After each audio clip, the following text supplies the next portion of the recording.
Just because you are giving instructions does not mean you're making a connection and or communicating with your team. Quite often one is conditioned to believe that because someone is an authority, they have the right to speak and the privilege to ignore those that are not.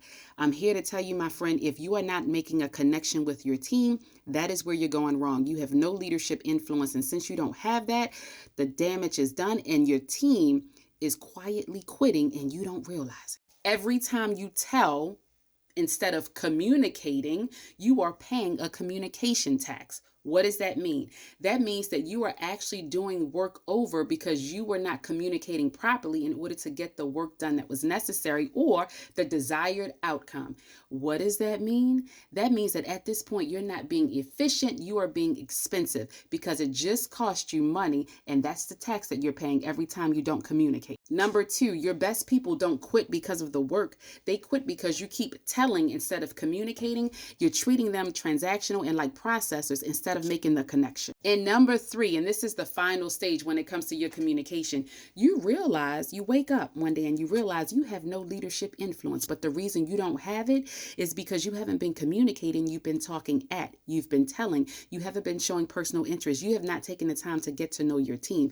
And believe me, that tax gets pretty weighty after some time. So here's the thing I need you to understand. You have compliance, but you have no loyalty. Boom. Your team is now filled with quiet quitters who will not do a lick more than what their job requisition states and or what you've asked them to do.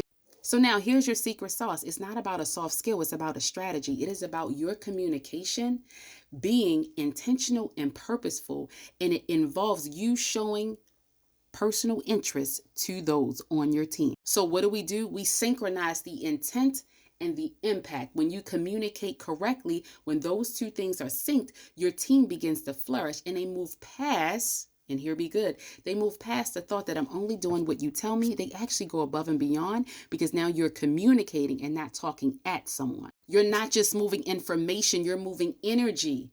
And when you begin to move the energy, it scales because everybody is operating within alignment. And that alignment will take your team much further than you talking to them as transactional and or as processes of the business. As a leadership coach, it's not just about a script. I don't give you a script. I help you to amplify your executive presence so that as you're communicating, they don't just hear you, but they actually feel you.